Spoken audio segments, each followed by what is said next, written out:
मायावती के लिए राज्यसभा चुनाव से ठीक पहले बहुत बड़ा झटका लगा है। हाँ। और अल्पसंख्यक विधायक ज्यादा हैं इसमें जो मायावती से अलग हो रहे हैं। उनको ऐसा लगता है कि मायावती और बीजेपी के बीच कोई गुप्त समझौता है, जिसकी वजह से बीजेपी ने अपना 9वां प्रत्याशी नहीं खड़ा किया। हाँ। और इस वजह से भी उनके सामने संकट होगा कि आने वाले विधानसभा चुनाव में जब वो जाएंगे तो बीजेपी के सपोर्ट से उनको क्षेत्र में जनता कितना महत्व देगी। हाँ। तो ये भी सब कारण हो सकते हैं आज की टूट के पीछे। हाँ। लेकिन इतना जरूर है कि राज्यसभा चुनाव का जो घमासान है इसने मायावती की सारी गणित गड़बड़ा दी है और साथ साथ उत्तर प्रदेश में बीजेपी को भी बैकफुट पर ला दिया है। बिल्कुल। बीजेपी चाहती तो अपना एक प्रत्याशी खड़ा करके उसको जिता सकती थी, बिल्कुल, लेकिन उसने 9वां प्रत्याशी क्यों नहीं खड़ा किया? किस समझौते के तहत, किस गोपनीयता के तहत, किस रणनीति के तहत? अखिलेश यादव ने जो नई रणनीति अपनाई, राहुल बजाज को निर्दलीय के तौर पर पर्चा भरवाकर, उसमें वो सफल होते नजर आ रहे हैं। पूरा खेल बिगाड़ दिया है उन्होंने राज्यसभा चुनाव का। अब अगर चुनाव होगा भी तो बीएसपी के कैंडिडेट का जीतना मुश्किल हो जाएगा। बिल्कुल। और अगर पर्चा खारिज होता है तो अखिलेश के 2 राज्यसभा मेंबर जीत जाएंगे। ये अपने आप में उत्तर प्रदेश के इतिहास में एक ऐसा नाटकीय कहा जाए चुनाव होगा जिसकी पिछले 10, 15, 20 सालों में कभी ऐसा उदाहरण देखने को नहीं मिला होगा, न पुनरावृत्ति होगी इन फ्यूचर। बिल्कुल। क्योंकि ये सब पार्टियों के लिए एक बहुत बड़ा सबक हो जाएगा। बिल्कुल। कि कोई अनजान सा आदमी आकर निर्दलियों के दम पर और सपा के कुछ विधायकों के दम पर पर्चा भर के चला जाए और संख्या बल ना हो और वो चुनाव में राज्यसभा का सदस्य हो जाए। और जो पार्टी बीजेपी के साथ अंदर खाने जिसकी बात चल रही हो और उसका पर्चा खारिज हो जाए। बिल्कुल। तो रामजी गौतम के नाम पर जिस तरह से ये टूट हुई है, अभी बीएसपी को बताया जा रहा है कि और विधायक उनके टूट सकते हैं। तो उत्तर प्रदेश में विधानसभा चुनाव में अभी करीब 1.25 साल बाकी है। लेकिन ये जो भगदड़ है ये दर्शाती है कि बीजेपी के सामने अब समाजवादी पार्टी और अखिलेश यादव मुख्य विपक्षी दल हैं और वही इनसे चुनाव में फाइट करेंगे, वही इनसे चुनाव लड़ेंगे। और भाजपा को, समाजवादी पार्टी को हल्के में लेना बंद करना होगा। अब अखिलेश यादव उत्तर प्रदेश में एक बड़ी राजनीतिक ताकत है और जब तक मुलायम सिंह यादव जिंदा थे तब तक लोग उनको हल्के में लेते थे, लेकिन आज मुलायम सिंह यादव राजनीति में। वीरेंद्र जी, आपको रोकना चाहूंगा। हेमंत जी हमारे साथ जुड़ गए हैं, वरिष्ठ पत्रकार हैं। हेमंत जी, स्वागत है आपका भारत समाचार में। हेमंत जी, एक बहुत बड़ा राजनीतिक घटनाक्रम सामने आया है जहां पर बीएसपी के 5 विधायकों ने अपना सपोर्ट बीएसपी से खींच लिया है, यूटर्न एक बड़ा ले लिया है। इससे एक कहीं ना कहीं बड़ी रणनीतिक जीत सपा को साफ तौर पर हाथ लगती हुई नजर आ रही है। इस पर आपको क्या लगता है, बीजेपी को कितना बड़ा झटका लगा है? ऐसा है, मुझे लगता है कि 15-16 घंटे पहले भारत समाचार की जो बड़ी मशहूर डिबेट होती है उसमें मैं था कल शाम को। और मैंने एक वाक्य बोला था कि अखिलेश यादव की बहुत बड़ी गुगली है। ये गुगली जैसे भागवत चंद्रशेखर एक जमाने में भारतीय टीम को जिताते थे अपनी गुगली से, ये भारतीय टीम का एक जलवा बनता था पूरे विश्व में। तो ये इसके आसार पहले से नजर आ रहे थे। अखिलेश यादव ने बड़ा दांव खेला है, बड़ा कैलकुलेटेड मूव उनका रहा है। प्रकाश बजाज को 11वां कैंडिडेट उतार करके। और एक बात साफ है कि एक तीर से अखिलेश यादव ने कई निशाने साधे हैं। एक तो 1.5 साल पहले मायावती ने जिस तरीके से उनको झटका दिया था, लोकसभा चुनाव में अलायंस किया, 7 चुनाव लड़ी, अपना फायदा लिया, 10 सीट जिता लिया और उसके बाद किनारे हट ली, जैसी कि उनकी पुरानी आदत रही है। तो अखिलेश यादव एक अच्छे मौके की तलाश में थे। वैसे भी अभी वीरेंद्र सिंह बहुत अच्छी बात कह रहे थे कि अखिलेश यादव को हल्के में लेना भारतीय जनता पार्टी या किसी भी पॉलिटिकल फोर्स के लिए उत्तर प्रदेश में बहुत बड़ी गलतफहमी होगी। अखिलेश यादव बड़े कंटेंडर हैं 2022 के असेंबली इलेक्शंस के लिए, क्योंकि जो वातावरण उत्तर प्रदेश में बन रहा है उसमें अखिलेश यादव भारतीय जनता पार्टी से सीधे मुकाबिल होने की स्थिति में है। मैंने कल ही एक बात कही थी कि आप देखिएगा इस राज्यसभा चुनाव से एक और तस्वीर साफ होगी। ब्रजेश मिश्रा जी के प्रश्न के उत्तर मैंने बात कही थी और सारे लाखों लोगों ने इस चीज को सुना था। ये परिदृश्य उत्पन्न होगा कि 2022 में क्या होने जा रहा है। ये जो झटका बीएसपी को दिया है अखिलेश यादव ने, एक तो उन्होंने 1.5 साल पहले उनके साथ मायावती ने एकदम से जो किया था, एक तो उसका जवाब है। चलिए, जुड़ने के लिए बहुत बहुत धन्यवाद हेमंत जी। हेमंत तिवारी, वरिष्ठ पत्रकार, हमारे साथ फोन लाइन पर जुड़े हुए थे।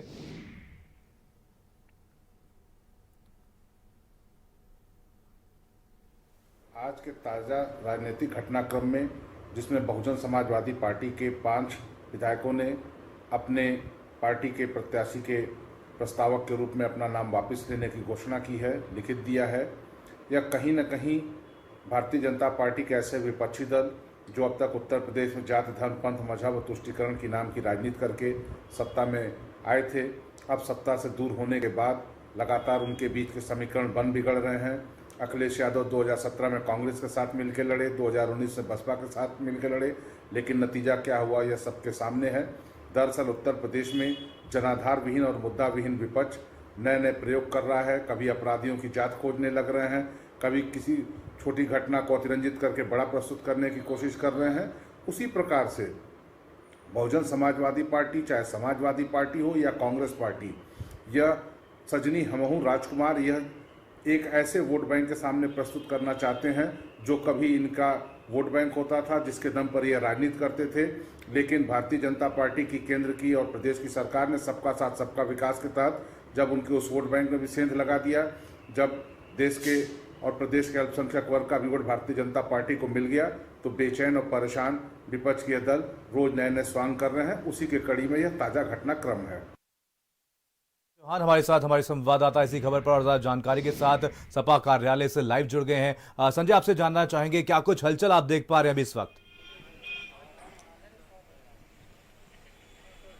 बिल्कुल मनीष, मैं बताऊं कि हलचलें तो अभी खैर फिलहाल जो जैसी पहले थी वैसी ही बनी हुई है। लगातार पार्टी कार्यालय के अंदर बैठक चल रही है। अभी अंदर से न कोई बाहर जा रहा है और नहीं कोई बाहर से अंदर जा रहा है। तो ऐसी स्थितियां बनी हुई है कि जैसे कि हालात बने हुए हैं। लेकिन आने वाले कुछ ही देर बाद कुछ मालूम चल रहा है कि जो बड़ी खबर है अंदर से वो निकल करके आ सकती है। क्योंकि वहाँ पार्टी कार्यालय के अंदर जिस तरीके से भविष्य की रणनीति तैयार की जा रही है, वर्तमान में राज्यसभा चुनाव को लेकर के जिस तरीके से झटका बीएसपी को अखिलेश यादव ने तरीके से दिया है, तो वो अब आगे किस तरीके से काम करेगा उसको लेकर के भी भविष्य की रणनीति तय की जा रही है। तो उन तमाम जो मंथन है वो पार्टी कार्यालय के अंदर लगातार मनीष जारी हुआ है। बिल्कुल संजय, इस पूरे मामले पर अपडेट ये भी आ रही थी कि जो 5 विधायक, जो 5 बीएसपी के बागी विधायक हैं, वो सपा का दामन थाम सकते हैं, सपा को ज्वाइन कर सकते हैं। इस पर क्या कुछ खबर निकल करके सामने आ रही है? बिल्कुल, मैं बताऊं आपको कि मनीष जिस तरीके से 5 विधायक सपा कार्यालय के अंदर आए हुए, हाँ, और आप देखिए कि ये सब बड़ी खबर निकल करके आ रही है कि वो तमाम विधायक जो है वो निकल करके पार्टी कार्यालय से बाहर जा रहे हैं। आप देखिए तस्वीरों के माध्यम से दिखाने का प्रयास कर रहा हूं कि बसपा के झंडे लगे 2 गाड़ियां हैं, फॉर्च्यूनर ब्लैक और व्हाइट, वो किसी मीडिया से रूबरू नहीं हो रहे हैं। और वो गाड़ियां 2 गाड़ियों से विधायक यहाँ से पार्टी कार्यालय से सीधे अभी निकल गए हैं और ये शायद विधानसभा की ओर रुख किया हुआ है। पार्टी कार्यालय के अंदर लगातार अभी तक बैठक जारी थी और बैठक के बाद पार्टी कार्यालय से सीधे उन विधायकों की जो है 2 गाड़ियों से 5 विधायक पार्टी कार्यालय के बाहर गए। मनीष, बिल्कुल संजय, यहाँ पर महत्वपूर्ण ये है कि इस बैठक में क्या कुछ चर्चा हुई है, क्या ये खबर निकल के आ पाई, क्या पता लग पाया कि क्या कुछ चर्चा हुई इस दौरान अखिलेश यादव के साथ?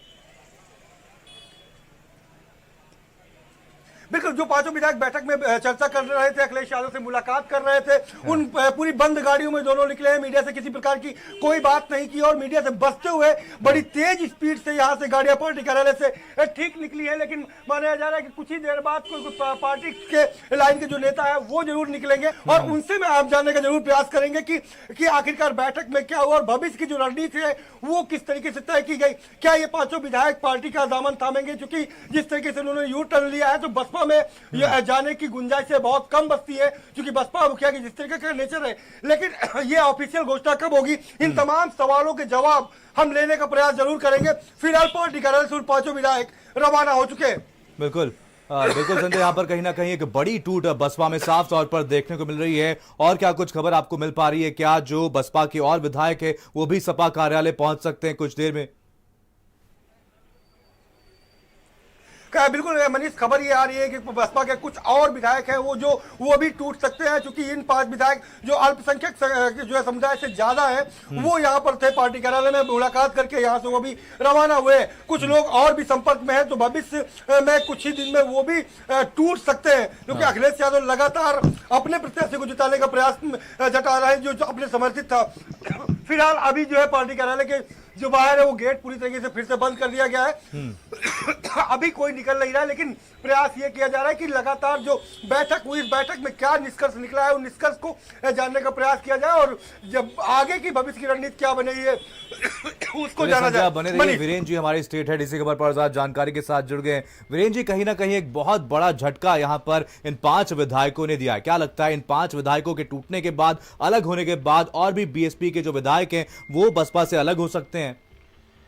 बिल्कुल, देखिए आज बीएसपी में बहुत भगदड़ की स्थिति है और सुषमा पटेल जो विधायक हैं वो भी अखिलेश यादव से मिली हैं। तो करीब 6 विधायक अखिलेश यादव से मुलाकात करने पहुंचे हैं समाजवादी पार्टी कार्यालय पर, और राज्यसभा चुनाव को लेकर पूरा समीकरण समाजवादी पार्टी ने बिगाड़ दिया है। जो 10 प्रस्तावक थे उसमें से 5 प्रस्तावक टूट चुके हैं, वो समाजवादी पार्टी में जाकर बैठे हैं और रिटर्निंग अफसर के निर्णय लेना है कि ये चुनाव कराना है या पर्चा खारिज होना है। ये 3 बजे तक ये स्थिति क्लियर हो जाएगी। लेकिन बहुजन समाज पार्टी जिसके 2 विधायक पहले से टूटे हुए थे उसमें से आज 5 और टूट गए हैं। 19 से घटकर बीएसपी करीब 12 विधायकों पर आ गई है। 12-13 विधायक उसके पास रह गए हैं। ऐसे में उनका प्रत्याशी कैसे चुनाव जीतेगा और कैसे बीएसपी अब आगे चुनाव लड़ेगी, और क्या वो बीजेपी से जो उसकी दोस्ती अंदर खाने की बताई जा रही वो खुलकर स्वीकार करेगी या नहीं करेगी। और इन विधायकों ने यही आरोप भी लगाया है कि ये भाजपा के समर्थन में जा रही थी बहुजन समाज पार्टी, इस लिहाज से उन्होंने अंतरात्मा की आवाज पर ये निर्णय किया है। तो ये जो स्थितियां बनी है ये भाजपा के लिए भी बहुत चौंकाने वाली स्थिति है। भाजपा ने ये सोचा था कि आज प्रत्याशी आराम से जिताकर जो बाकी बढ़े वाले वोट हैं उनके आधार पर बीएसपी का प्रत्याशी जीत सकता है, लेकिन अब न बीएसपी का प्रत्याशी जीतने की स्थिति में दिख रहा है और न ही बीजेपी की लाज बचती दिख रही है। और जो ये अंदर खाने का जो इनका समझौता था ये भी टूटता नजर आ रहा है। इस पर भी सवाल खड़े हो रहे हैं और इनके विधायक इससे नाराज दिख रहे हैं। तो कुल मिलाकर ये है कि मायावती अपने विधायकों को समेटने में नाकाम हो गई हैं। मायावती के पार्टी टूट रही है और मायावती और भारतीय जनता पार्टी के बीच जो कहा जा रहा है कि कुछ अंदर खाने गुपचुप दोस्ती है, वो दोस्ती भी अब जाहिर होती जा रही है। बिल्कुल बिल्कुल, कहीं ना कहीं वीरेंद्र जी एक बड़ी टूट साफ तौर पर बीएसपी में देखने को मिल रही है। इससे बड़ा झटका बीजेपी को भी साफ तौर पर लगता हुआ नजर आ रहा है। आने वाले उपचुनाव और साथ ही साथ 2022 के विधानसभा चुनाव में इसका क्या कुछ असर देखने को मिल सकता है वीरेंद्र जी? देखिए 3 तारीख को अभी उपचुनाव होने जा रहा है 7 सीटों पर। अगर मायावती का बीजेपी के साथ अंदर खाने कोई समझौता नजर आता है तो जो मायावती का वोटर है वो भाजपा के प्रत्याशियों को विधानसभा में वोट करेगा उपचुनाव में, या बसपा को करेगा, या जो भाजपा को हरा रहा है उसको करेगा। ये समीकरण तो तब तय होगा, लेकिन ये जरूर है कि ये चुनाव के बाद जब आम चुनाव आएंगे तब तक समीकरणों में इतना बदलाव आ जाएगा और उत्तर प्रदेश की राजनीति इतनी स्पष्ट हो जाएगी कि मायावती चाहे लाख इनकार करें लेकिन ये क्लियरिटी हो जाएगी कि बसपा और भाजपा के बीच कोई अंदर खाने कोई समझौता है और इसकी वजह से भ्रम पैदा होगा और जो भाजपा के विपक्ष में मतदाता है वो समाजवादी पार्टी की ओर जा सकता है। इस पूरे मामले में देखिए आज का जो घटनाक्रम है 5 विधायक तो समाजवादी पार्टी को मिल ही रहे हैं। इसके अलावा जो राजनीतिक लाभ मिल रहा है, एडवांटेज मिल रहा है, जो एक माहौल जाएगा कि बीजेपी से अगर कोई लड़ सकता है तो समाजवादी पार्टी लड़ सकती है, अखिलेश यादव लड़ सकते हैं। तो जो वोटर है जो बीजेपी के विपक्ष का वो एकजुट होकर सपा के पक्ष में जा सकता है। तो ये माहौल अभी से तैयार हो जाएगा। और आज देश की सबसे बड़ी राजनीतिक पार्टी भाजपा की जो रणनीतिक चूक है वो उजागर हो रही है कि इनके 23 विधायक फालतू थे और ये अपना एक प्रत्याशी नहीं लड़ा पाए और ये बीएसपी के समर्थन देने के चले गए। बीएसपी का विधायक जीत जाए, राज्यसभा चला जाए बीएसपी का कैंडिडेट। अब बीएसपी कैंडिडेट के लाले लग गए, उनका प्रस्तावक भाग खड़े हुए। अब ये ना अपना लड़ा पाए ना बीएसपी जीता पाएंगे और जीत जाएगा एक निर्दलीय राहुल बजाज। तो ये किसकी हार है? बिल्कुल। और ये किसके लिए, ये क्या मैसेज है उत्तर प्रदेश में? और भाजपा किस तरह की राजनीति उत्तर प्रदेश में कर रही है जो उसको ये चूक, जो उसको ये हार, जो उसको ये झटका महसूस होगा। बिल्कुल। वीरेंद्र जी, आपको क्या लगता है जो मास्टर स्ट्रोक यहाँ पर सपा की तरफ से खेला गया है, उसके बाद से जो राजनीतिक गलियारा है उसमें क्या कुछ हलचल है? देखिए, हलचल यही है कि ये राजनीतिक आकलन हो रहा है। लोग इस बात का कयास लगा रहे हैं कि बीजेपी ने ऐसी गलती क्यों की। जब बीजेपी के पास पहले भी कैंडिडेट नहीं थे तब भी उन्होंने लड़ाया था। और लोगों को याद होगा महापात्रा यहाँ लड़ी थी बीजेपी से और वो हार गई। लेकिन उसके बाद फिर अगला जब राज्यसभा चुनाव हुआ तो अनिल अग्रवाल बीजेपी के पास कम वोट होते हुए भी राज्यसभा के मेंबर चुने गए। तो आज बीजेपी को किसने रोका था कि वो नवा कैंडिडेट ना खड़ा करे, जब उसके पास 23 वोट अधिक थे। अधिक वोट के बाद वो निर्दलियों से बातचीत करके, छोटे दलों से बातचीत करके जुगाड़ कर लेती तो चुनाव जीत सकती थी। लेकिन उसने ये सेफ रास्ता क्यों अपनाया कि चुनाव ना हो, सब लोग निर्विरोध चुन लिए जाएं। इससे संकेत और मैसेज ये मिला कि बीजेपी चाहती है कि बसपा का कैंडिडेट जीत जाए और बसपा के पास वोट है नहीं। तो जब बसपा पे इतना प्यार उमड़ रहा है तो आखिर बिना दोस्ती के क्या, बिना बातचीत के उमड़ रहा है। बिल्कुल। अब वो बसपा के विधायक आज टूट रहे हैं। सुषमा पटेल देखिए अभी पहुंची है अखिलेश यादव से मिलने, 6 विधायकों की संख्या अब तक हो चुकी है। तो ये बीजेपी के लिए बहुत बड़ा नुकसान है। बिल्कुल। बसपा का तो देखिए वैसे बसपा सत्ता से बाहर है, हर चुनाव हार रही है। बसपा के पास गिने चुने विधायक बचे थे, बिल्कुल, उसमें भी कमी हो गई है। तो अब ये सुषमा पटेल का जाना मामूली बात नहीं है। छठा अभी हो सकता है 1-2 लोग और लाइन लगाए हों और जब तक चुनाव आएगा तब तक पार्टी न खाली हो जाए। बिल्कुल। बिल्कुल, कहीं ना कहीं एक बड़ी टूट है। वीरेंद्र जी, क्या लगता है आपको कि जो 2022 का विधानसभा आने वाला चुनाव है उसमें बीएसपी का क्या कुछ रोल होने वाला है, बसपा का क्या कुछ रोल होने वाला है? अब देखिए, बीजेपी तो सत्तारूढ़ दल है, वो सरकार में है, वो दोबारा सरकार बनाने के लिए चुनाव लड़ रही है। बीजेपी के पास बहुत बड़ा संगठन है, पूरी दुनिया में सबसे ज्यादा कार्यकर्ता उनके पास है, नेता उनके पास है और विधायकों की संख्या उत्तर प्रदेश में सबसे ज्यादा उनके पास है। और वो आम चुनाव जो होगा 2022 का, उसके पहले वो 2 चुनाव ये फेस कर रहे हैं, एक राज्यसभा का आज और दूसरा ये 3 तारीख को होने जा रहा है उपचुनाव 7 सीटों का। अगर इन पहले में आप यहाँ पर गच्चा खा रहे हैं, आपको झटका लग रहा है, आप जिस रणनीति से आगे बढ़े थे उसमें कामयाब नहीं हो रहे हैं, तो इसका मतलब विपक्ष ने आपको झटका दे दिया, पटकनी दे दी। बिल्कुल। अखिलेश यादव को जो लोग हल्के में लेने की बात कर रहे थे, आज वो ये देख ले कि उत्तर प्रदेश में अखिलेश यादव ने एक अनजान से आदमी को पर्चा भरवा के राज्यसभा के दरवाजे पे लाके खड़ा कर दिया है, मुहाने पे। वो किसी भी समय राज्यसभा जा सकता है। बिल्कुल। और अगर वो राज्यसभा चला गया तो ये हार बहुजन समाज पार्टी के साथ साथ भारतीय जनता पार्टी की भी होगी और भारतीय जनता पार्टी की रणनीतिक हार होगी, उनके चाणक्यों की हार होगी। और भाजपा जो बहुत बड़े बड़े दावे करती है, बहुत बड़ा संगठन होने की बात करती है, जब संख्या बल नहीं था तब तो वो अधिक चुनाव लड़ाती थी। आज संख्या बल होने के बाद, ज्यादा विधायक होने के बाद भी वो चुनाव नहीं लड़ा पाई, सिर्फ इस डर से कि चुनाव न कराना पड़े, लोग निर्विरोध हो जाएं और या मायावती का आदमी चला जाए राज्यसभा में। आज इन दोनों पर से पर्दा उठ जाएगा। तो ये आज समाजवादी पार्टी के हाथ मजबूत हो गए हैं, उनके पास अपर हैंड है। जो प्रस्ताव करने वाले विधायक हैं वो भाग खड़े हुए हैं। तो उत्तर प्रदेश में तो अब लोगों को, चुनावी मौसम है, लोग अपने अपना आकलन करेंगे, कौन किसको तोड़ता है, कौन अपनी इच्छा से जा रहा है। राजनीति में यही मौका आ गया है कि अब समीकरण बदले जाएं और हवा जब बदल रही है, समीकरण बदल रहे हैं, तो इतना आसान नहीं होगा बीजेपी के लिए कि वो फिर से सत्ता हासिल करे। बिल्कुल। वीरेंद्र जी, कहीं ना कहीं एक बहुत बड़ी टूट साफ तौर पर बसपा में देखने को मिली है। 5 विधायक टूट गए हैं और कहीं ना कहीं एक बहुत बड़ा नुकसान साफ तौर पर बसपा को लगा है। आपको क्या लगता है आने वाला भविष्य क्या कुछ होने वाला है बसपा का?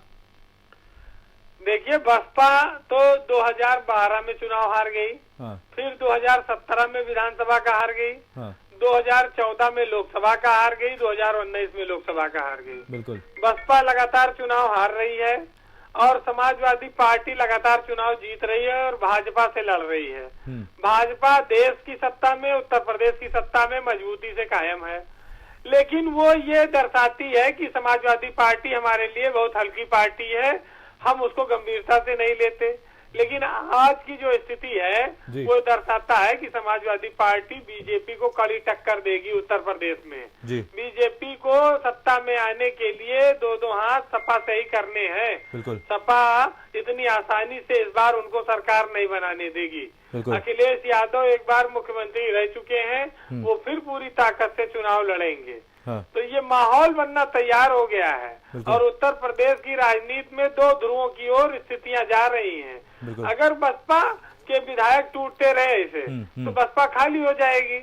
तो बसपा अगर खुल के गठबंधन नहीं करेगी बीजेपी से तो बीएसपी को लोग मानेंगे कि बीएसपी वोट कटवा की भूमिका में आ गई है। हाँ। और बीएसपी को वोट देने से अच्छा है कि वो समाजवादी पार्टी को या किसी और दल को वोट देने चले जाएंगे। हाँ। ये बीजेपी और सपा प्रचार भी करेंगे इस बात का। हाँ। तो ये समीकरण बनने बिगड़ने की स्थितियां हैं आज। आज का जो दौर है ये दर्शाता है कि अब आने वाले वक्त में भारतीय जनता पार्टी और समाजवादी पार्टी की सीधी टक्कर होगी और ये चुनाव जो अभी 7 सीटों पर हो रहा है इस पर भी इसका असर पड़ेगा।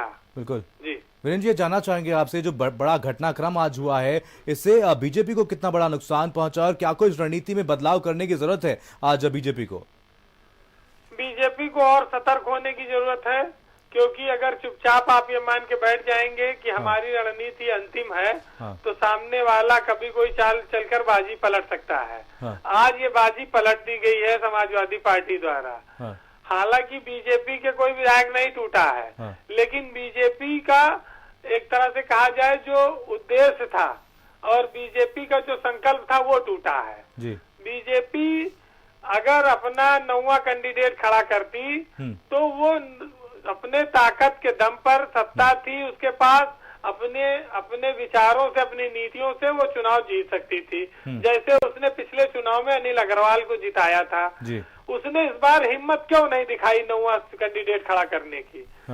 और उसी वजह से ये मैसेज चला गया मार्केट में और समाज में, जनता में कि ये जो बीजेपी है ये बीजेपी के साथ, बीएसपी और बीजेपी के साथ कहीं ना कहीं अंदर खाने कोई बातचीत है। बीजेपी चाहती है कि मायावती का कैंडिडेट जीते।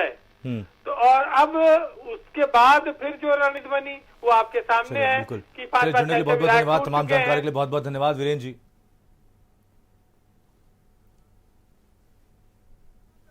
बसपा के स्टिकर, झंडे लगे, 2 गाड़ियां हैं, फॉर्च्यूनर ब्लैक और व्हाइट।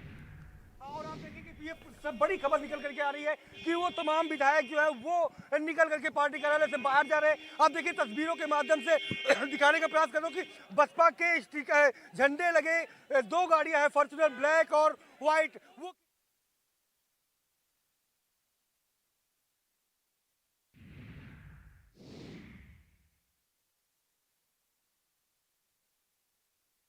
तो ये क्या आगे की रणनीति तैयार हुई है, किस तरीके की रणनीति है?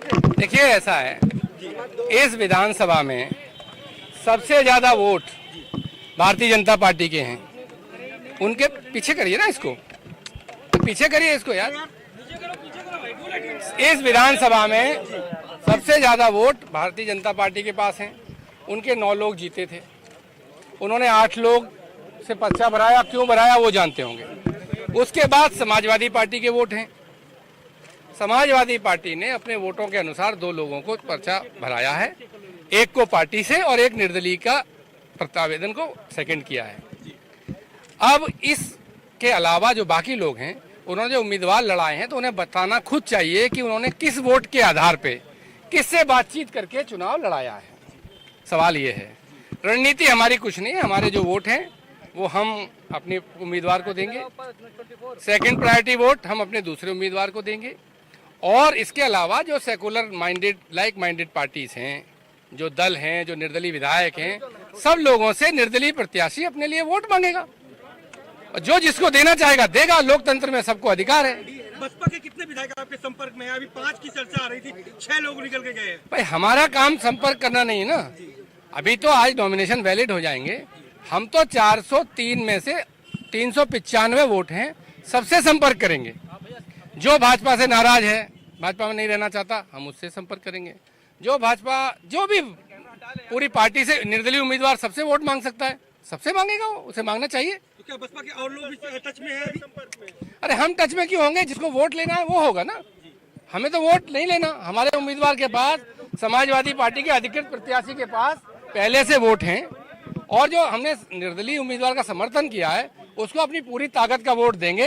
बाकी लोग अगर लेना चाहते हैं तो वो लें। कितने लोगों ने संपर्क किया? कितने लोग थे यहाँ पर? नहीं, ये मैं मुलाकात नहीं कर रहा था। मैं पार्टी की अधिकृत बात जो मुझसे पूछेंगे वो बता सकता हूँ। तो उदयवीर सिंह को आप सुन रहे हैं, समाजवादी पार्टी के एमएलसी हैं। इन्होंने ये स्वीकार किया है कि दूसरा कैंडिडेट भी इनके साथ है, जबकि अगर वोटिंग के लिहाज से देखा जाए तो इनके पास सिर्फ 10 ही वोट ज्यादा बचते हैं, चूंकि 37 वोट चाहिए और अभी समाजवादी पार्टी की जो स्ट्रेंथ है वो 48 के आसपास है। और ये तस्वीरें देख रहे हैं विक्रमादित्य मार्ग की है, जहां पर बसपा के लगे हुए झंडे वाली गाड़ियां निकल रही हैं। 2 गाड़ियां देखिए, ये बसपा के विधायक हैं जो विक्रमादित्य मार्ग गए थे, यानी समाजवादी पार्टी के कार्यालय गए थे। और इसमें कोई दो राय नहीं है कि उत्तर प्रदेश में आज की स्थिति में अगर आज देखा जाए, आज की बात की जाए, तो आज अखिलेश यादव सबसे बड़े रणनीतिकार बन के उभरे हैं। क्योंकि जिस तरह से भारतीय जनता पार्टी के पास एक्स्ट्रा वोट होने के बावजूद उन्होंने अपने नौवां कैंडिडेट को नहीं उतारा, ग्राउंड पर नहीं उतारा, और उन्होंने कहीं ना कहीं ये माहौल बनाने के लिए मतलब जगह छोड़ने की कोशिश की बसपा के लिए।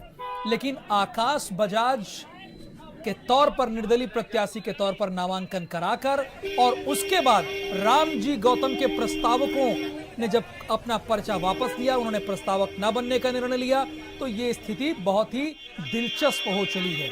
और ये तस्वीरें बहुत अहम हैं, ये हमेशा याद रखी जाएगी। तस्वीरें जो आप आज देख रहे हैं विक्रमादित्य मार्ग से बसपा के लगे हुए झंडे, यानी विधायक इसमें स्वाभाविक है, 5 विधायक हैं और ये लोग यहां से निकल रहे हैं। ये अखिलेश यादव से मिलकर निकले हैं और अखिलेश ने इस राज्यसभा चुनाव में जो 10 राज्यसभा